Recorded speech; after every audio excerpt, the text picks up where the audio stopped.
Again, thanks for everybody joining us in these series of webinars that seem to continue to get more and more interesting. And from our standpoint, we've had some great perspective universally from coaches and from players along the Canadian landscape, U.S. landscape, and internationally. Honored to be joined today by arguably the best Canadian men's player in our history, six-time Canadian national team player of the year, player who, has been a champion at every level that he's played at, throughout his career, and, a product of, truly a product of our environment, and I think when you look at the perspective that this player carries, but not only this player, but all the players that we've spoken to, there's universal, tidbits that seem to flow in everybody's journey, but everybody's pathway is definitely unique and carries their own color towards it. So, from a personal standpoint, I know we're all excited to have you, and it's an honor to join us. I don't think you need a big introduction in terms of your, who you are and your pathway and just what you represent to Canadian soccer. So, Teebs, thank you very much for joining us in our series of webinars. It's truly an honor to have you with us here. Thanks, man. Thank you for having me. Thank you. Yeah, absolutely. So, just want to bring you right back, right to the very beginning. As a native of the GTA, growing up in our soccer system, I think anybody in between the 1981 to 85 age group is gonna have you up there, in terms of in youth soccer players. Just everybody has an Atiba story and just what you brought to the table. What would you say is the one thing that you can take yourself back and distinctly remember that was a key component in getting you to the next level as a professional player in an early age? Yeah, I mean, I don't know if I can think of any particular moment. There's probably a few moments where I kind of just raised my eyebrows, probably from early on, from when I was younger. I mean, with most of the teams that I played with, especially like early on, 6, 7, 8, 9, up until then, I was always one of the better players there. One or two of us really stood out. And then there was the times when I would get called into provincial teams.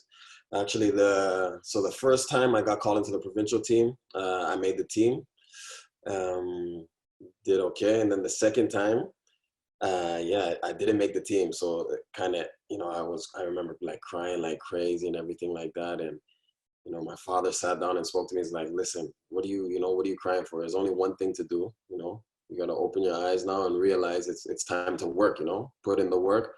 You'll get another chance, but you don't give up. So I continued. I think it was another year. The next year, then, I made the team. And that it went to show that I've been putting in work, and I kept developing as a player, and I kind of fit in. And then I got the chance. I got called into the under-16 national team. And probably that was when I really said, you know what, I think, I'm at a level where I feel like I can continue, and I have a good chance of, playing professionally, because it's not easy to play for any national team or to get selected, at any level. So that's maybe one of the moments where I said to myself, I'm right there. If I continue to put in the work and everything, I got a good chance at going further and pursuing a professional career. Nice, man. In 2003, you moved to Öster IF in Sweden. By GTA standards, a very small town to live in, and by the European football ladder, it was definitely a smaller club.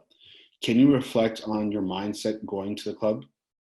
Did you welcome the opportunity and lifestyle change? And what were some of the anxieties and risks that you felt at that time?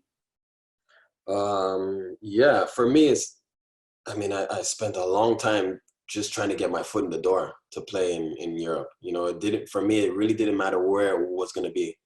I tried in different countries with a number of clubs.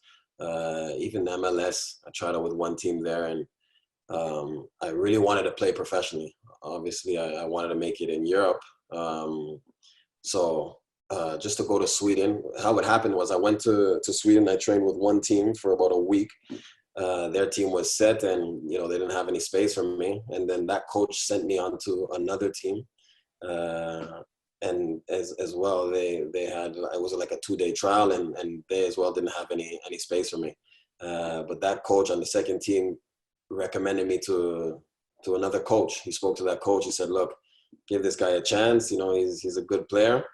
And that team was the team I ended up signing with. They were a newly promoted team. I didn't go there on a trial. I went back to Canada, and they sent me over a contract. They're like, "We'll give you a 6-month contract. You have 6 months to, really show yourself. And, if you do well, then we'll give you another year and a half." So for me, that was it. I said, okay, I'm taking this, and like just the fact that I knew I was leaving home for 6 months. It wasn't going to be like a 2 or 3 week trial. It was 6 months. And in my mind, it was like, this was my chance to get my foot in the door and give everything I had, because it was a professional team. It was Sweden. I didn't know much about like football in Sweden, but I knew it was in Europe, and I'm like, I'm going to take this. So it was hard, like just leaving home and everything. I remember leading up towards it, I was like just thinking, how am I going to cope with being on my own in Europe and just like away from my mother and, my brother, sister, father. Like that's what I mean, that's all I knew. That was my everyday thing, Mm-hmm. But I knew like how bad I wanted to go over to Europe. And yeah, so, the chance was to get to Sweden, and things went good. I got, very comfortable very fast. There's a couple of guys on the team that, didn't have, any girlfriends or family as well from different countries. So it was just kind of easy to adjust, to adapt to the culture and everything there. So it went well. Good, man. So Atiba, I guess your time in Sweden there, you were at Osters and then Helsingborg. So you consolidated yourself as a professional very early in your time at Sweden, or in Sweden, sorry. And I guess what were some of the similarities and differences that stood out for you, I guess, in terms of mentality and like the football culture compared to what was in Canada and what you were used to? Mm-hmm. Well, yeah, and I mean, probably the similarities I would say is Canadians in general and Swedes, I would say they're hardworking people. Like there's a lot of Swedes that put in work. They don't really take their foot off the pedal. They give their everything. Culture, like very, very friendly as well as Canadians. Like easy people to get along with. So they were very welcoming. For me. I mean, probably some of the differences are just it's the European, culture. Like it's a lot more laid back. It's not as fast paced as things are in Canada. So for me, actually, I quite I enjoyed that because I got there. I was just focused on my football, and just things were just easy going. You didn't have to rush to do anything or be anywhere. So I think the people were amazing. They took me in very well, and I'd say that were kind of the similarities that I would say. Yeah. The Scandinavian lifestyle is very similar to what we got here in terms of not so hustle and bustle and rush and stuff like that. But I get when you were in that time period, were there any memorable like ups and downs that you kind of had in those early days of your professional career? I mean, the ups there were so many ups just because I was like living the life of a footballer. I was playing professionally, and it was something that I had dreamed of a lot, just to be playing, having my foot in the door, playing in front of big fans and stadiums, crowds. So that was just amazing for me. And like I said, I went there for 6 months, and I performed, well enough for them to give me another chance. So right away after 6 months, I signed another year and a half. Well, another year and a half. So that was just a huge relief for me. So I remember that like it was yesterday, just to know that, now I'm here for a year and a half. I've done well. I'm going to continue to work. Like, this is something that I've been working my whole life for. So for sure, that was a bright moment in my early career. Probably just the down part is I miss my family, obviously, just because you're so far away from home and you don't see them it's not like you get to see them every day. They were coming over maybe every half a year or so. So that was it was pretty hard. And at the time, you didn't really have like any of this FaceTime or these Zoom calls or anything like that. So I couldn't really see them. I'd be calling cards a lot, and that was probably the difficult part, like early on. But yeah, like I said, I was just focused on being where I was, and grateful that I was, playing professionally. Yeah, moving on and finding eventual, instant success, I would say, almost in your time in Denmark. You ended up, League's Player of the Year. But by that time, it was evident that from a Canadian standpoint, you were a special talent. In the overall, standpoint of FC Copenhagen, which is a big club in Europe. You were voted all-time 11-a-side team. What do you think were the influences now that helped you, grow as a player during that time to now take it to that next level? That elite level performer that was now evident that was a part of your game. Yeah, I mean, when I got the chance to sign with FC Copenhagen, for me, it was a big step because everybody around that region in Scandinavia, they knew that FC Copenhagen was probably the best team even back then, to be playing with. So just to make that move was a big step for me, and I improved. I developed a lot as a player. I had a very good coach who spent a lot of time with me and just kind of teaching me the fundamentals of the game, the tactical part of the game. And I played alongside a lot of great players that have been playing in some decent clubs in Europe, one or two big clubs in Europe that had a lot of experience. And just to I spent 4.5 years there, so to play with such players with this expertise and just to learn, and I had the chance to play like week in, week out, and we won some championships. We won 4 championships in I think 4.5 years. So I got that winning mentality, and I had the chance to play with a good club, every week, and just progress as a player, learn the game, learn the tactics of the game, because where I had played before was also good tactically, but I still had a lot to learn in that aspect of my game. I was very good technically. I could run all day, but I needed to understand the game more and understand positioning and stuff like that. So that helped me a lot, and to take the next step, that was very crucial for me to have that have that behind me. So it was a great place for me to learn the game, continue to develop. As I said, play with some very good players, and just to be winning, because there's not many players that get the chance to be winning, a lot of championships. So very early on, I won a championship right away, and I just got hungry for winning more and more. So that was great just to have that mentality. Amazing. Your influence on the national team started in 2003, and your rise within it rose parallel to your time in Scandinavia, having almost earned 50 caps by the time you were done in Denmark. What were some memorable experiences for you over the early stage of your career with the national team? There was, a lot of great memories that I had with the national team, right up until the first call-up that I got, playing with so many of the players that, you had watched growing up, just having a chance to, just step on the pitch with them and play with them. I was extremely nervous. I remember when we went for our first dinner, just like to sit down there and have these guys in front of me. I wouldn't even say a word, I just listen and just, learn from these guys. And just, representing Canada, the amount of times I did was amazing. The places you get to go, the environments you play in, the atmospheres. It was, something very special. And now I'm at the end of my career, and looking back at it, it's like, it's a dream come true, to represent my country for that many years. The friendships that I made, we had a real special connection like from day one and onwards, and that will continue to happen in Canada. But yeah, we had some good games, amazing, some amazing wins. Unfortunately, we didn't get any. Well, while I was there, it's not over yet, but I didn't have the chance to qualify for a World Cup, which I really missed out on. But yeah, just playing, like I said, in these atmospheres, going to Honduras, playing in front of 70,000, 60,000, whatever it is, fans with just hearing a buzzing in your ears nonstop.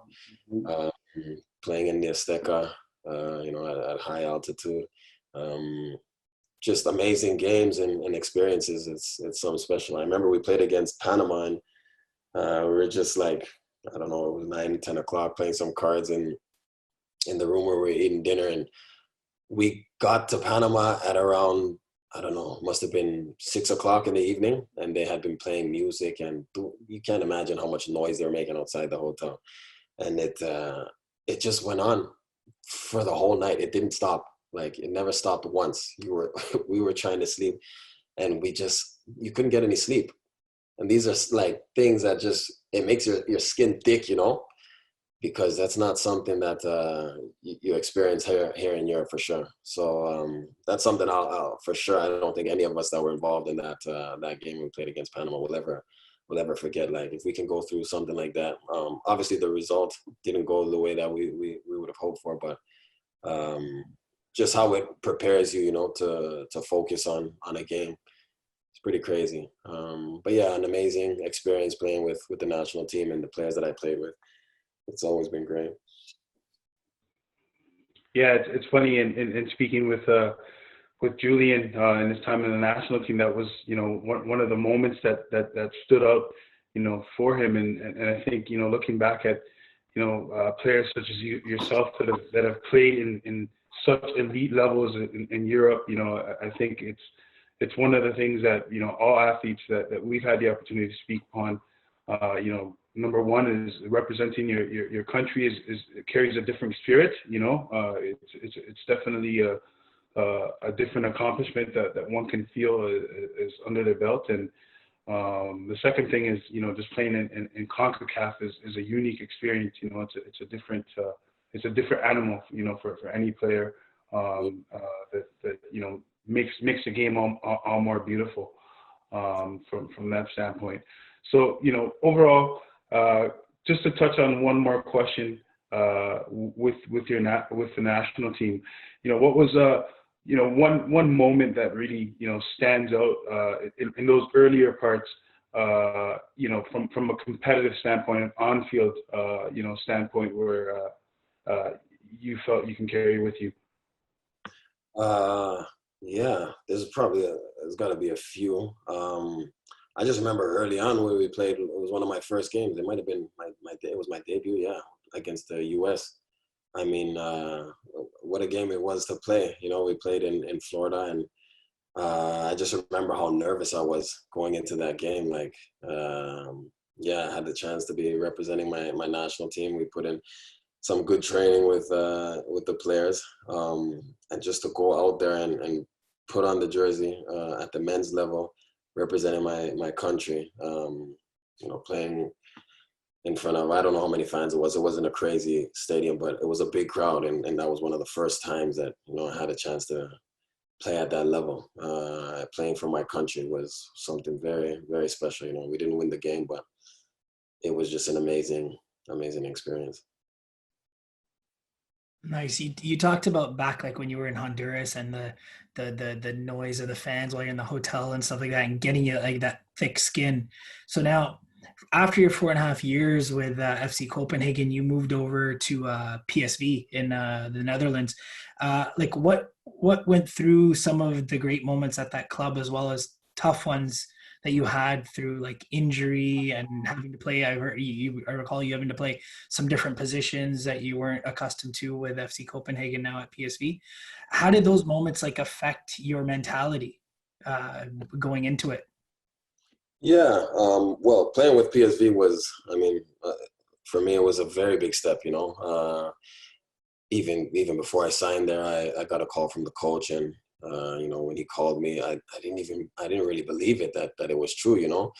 I just thought it was like a dream, like that PSV would be interested in me. And obviously I wanted to, I believed in myself. I had the confidence in myself, but it's a club that I've been doing very well over the years in Holland. So to get that chance to go and play with PSV was a huge step and a big success for me. So to get there was amazing. And yeah, I had some ups and downs. I had some injuries. When I got there, I played the first half the season as a midfielder, and then things kind of changed. They had other midfielders that they wanted to play instead of me.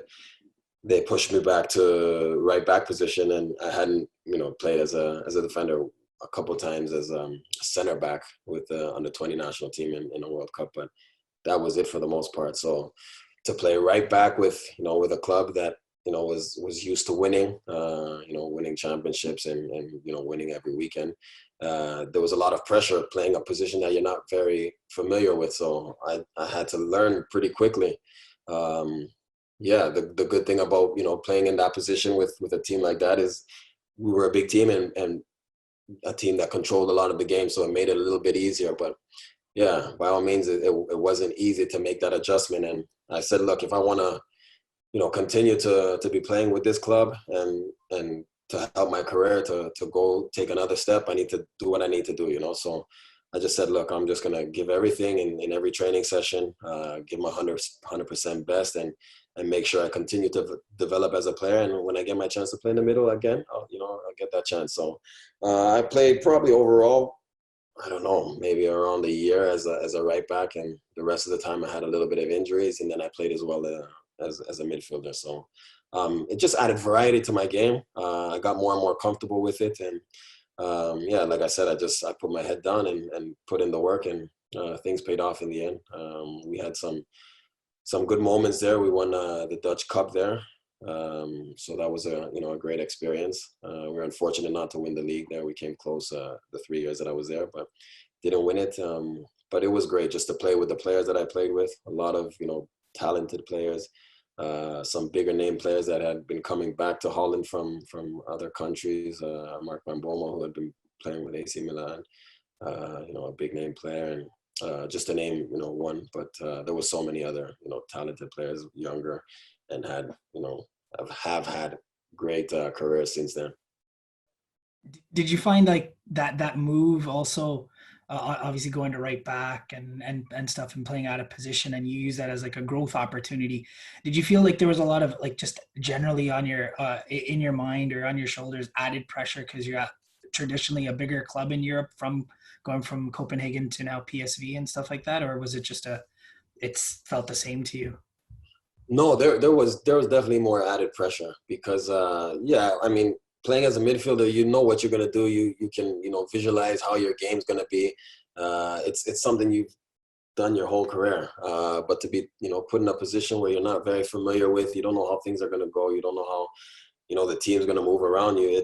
There was pressure. And I was playing with PSV, with a team that expected to be winning, every weekend. So I didn't really want to be making, mistakes. I wanted to do my part in the team and helping the team win. So I definitely had pressure that was added on me, and I think overall it went pretty well. For the most part, I held my own and did as good as I could, and like I said, things went well for me. Finally, now you moved on to Besiktas, which carries one of the most passionate fan bases in the world. I think. It's one thing to become a champion at every level, but it's a very unique experience to play for a football club. Where the fabric of just a fan base is just so prevalent and so passionate. You've managed with yourself to become a legend. A symbol of the club. Which is a great accomplishment for any individual besides being Canadian. Maybe you could take us back to, just jumping into such a passionate, crazy fan base, where that first moment where you can remember, realizing, especially, being such a even keen, reserved character, realizing that, this is going to maybe be a little bit different than any experience that you had in football up until this point. Hmm. Yeah, no. Actually, I noticed very fast how passionate Turkish people were about football. Like, it was from the moment I signed here, I don't even think I stepped on the pitch yet. And I went to a restaurant, and people already started like coming up to me and talking football. And they were, I mean, mainly from my club, from Besiktas, but there was fans from other clubs that also had recognized me. And I said, it's pretty crazy. Didn't get that like anywhere else where I played in Europe before. And they're obviously a lot more reserved there.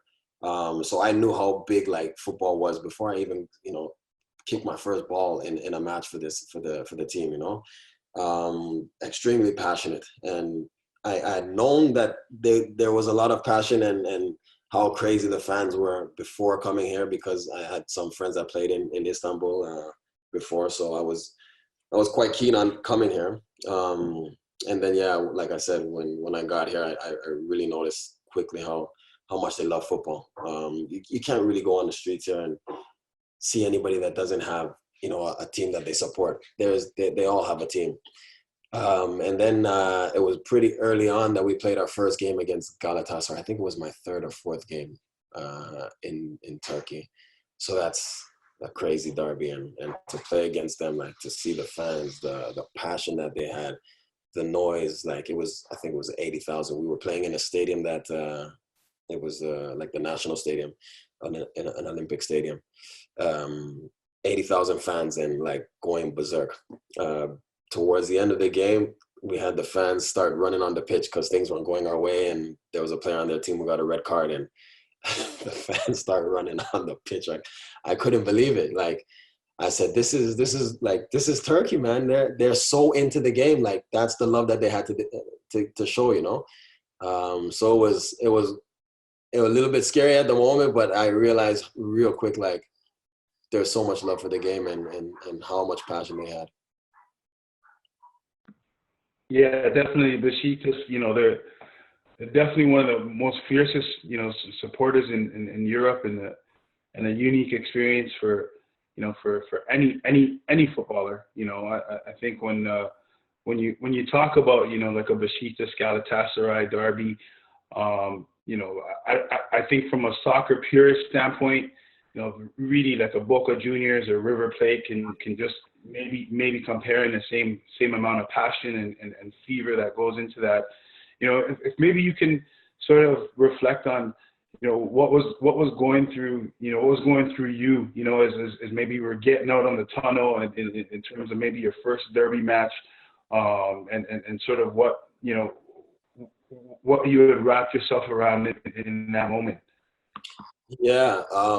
So the derby games are like, it's like you said, it's probably one of the bigger games or bigger derbies in football, probably Argentina, like you said, Boca Juniors, River Plate. It's a derby that's talked about a lot. So our derby games they're special. Like, it's probably 2-3 weeks before the game even comes around that people are talking every day about it. It's on every news channel. Everywhere you go, that's all they're talking about. Both sides, you'll see fans from Galatasaray, fans from Fenerbahce, or fans from Besiktas that they get it in your ear. So they prep you very early on before that game, So there's a lot of nerves like that go into it before even stepping onto the pitch. But my first one against Galatasaray, it was amazing. Like I said, like we were going to that game, playing in the Olympic Stadium. They're talking about how many fans are going to be there, 80,000 full. And we had a team that was, an up-and-coming team. Things were, like, going very well very early. So there was just more hype added to that game. So, yeah, like, at that time, they had Galatasaray had some big-name players, Schneider, Drogba. So, yeah, it was something I was really looking forward to. So when I got onto that pitch to play that game, like, it was, I mean, the stadium was on fire. Like, that 90 minutes felt like it goes by in 10, because I had never played in that kind of atmosphere, probably before. I maybe played in front of like 60, 70,000, like I said, Honduras, and maybe 1 or 2 Champions League games, but just the noise, the stadium's just rocking. You can't really compare it to anything, you know, that you've been through before. So it was special. It was special to play in that first derby game for me. So Atiba, the time in Turkey and stuff like that with the Canadian national team, and like you are arguably Canada's greatest player, and competitively in Europe, it's most accomplished. Having seen the latter stages of your Canadian career now, and you guys, and kind of like seeing the new wave of Canadian talent kind of coming through, what has stood out in your mind, the trajectory of these upcoming players and the talent pool that we have here in the country? There's a huge amount of talent right now in Canada. It's something that I think we're all aware of, that we've never really seen, you know, happening in Canada with the amount of players there are and the places that these players are playing now. And even just, looking at the national team and at how well things are going for them, how they're progressing. You didn't really see that many talented players when I was like coming through the system. So now I think the future is so bright, and to see which way the direction they're going, the players that are coming up and you know, the places that they are now, and not only just being at these clubs, but to be performing at the levels that they're playing at, to be, you know, doing as good as they are. It's something good to see right now. And I think, in my mind, there's no doubt that, you know, this national team is gonna qualify for a World Cup, or for the next World Cup, because there's just too much talent for it not to happen. And I think they're in the right hands. So yeah, it's good to see, and it's good to see that there's a lot more love and passion in the game in Canada, and it's talked about a lot more as well. So yeah, I think the future's extremely bright for Canada.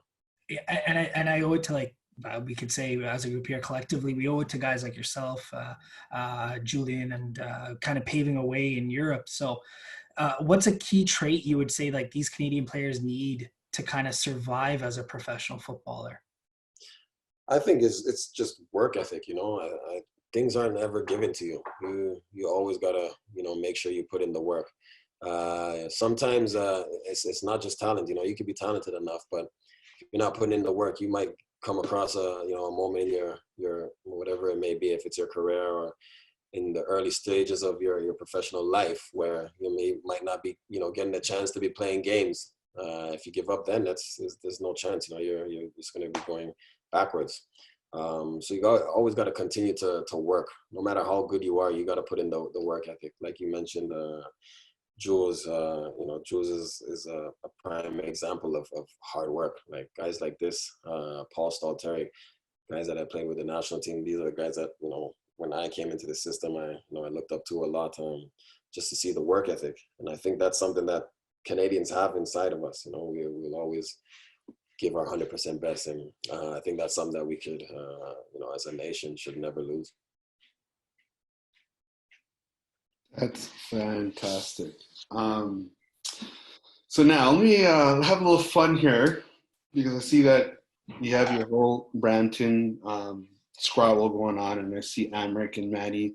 You guys have the little Brampton thing going on. So let me just break that down a little bit. Let me ask some fun questions for you, Atiba. Could you tell me what is your most fondest memorial win? What's the best win that you can remember that meant a lot to you? Say it again, sorry. Say it again. What is your most what the win? So you're talking about a game, any game that you played in. Most memorable win. For me, it's no question. It has to be playing against my favorite team at the time. My favorite team is United, and I loved United since I was young. So playing against United in the Champions League, we played them at our home in Copenhagen, and we won 1-0. I had an assist, so for me to play against them was amazing, and to beat them was like, it was a dream, you know. Wow. Well, Coach Manny over there, he's happy that you beat them, but he's sad that that's your favorite team, because he's a Merseyside type guy. Yeah, so yeah, he's Liverpool. Coach Amrik in the corner, the Man U guy here. I was just looking. You're lucky my flag isn't draped somewhere back here. I would have done it for the. So tell me the most memorable loss. The most memorable loss. Yeah.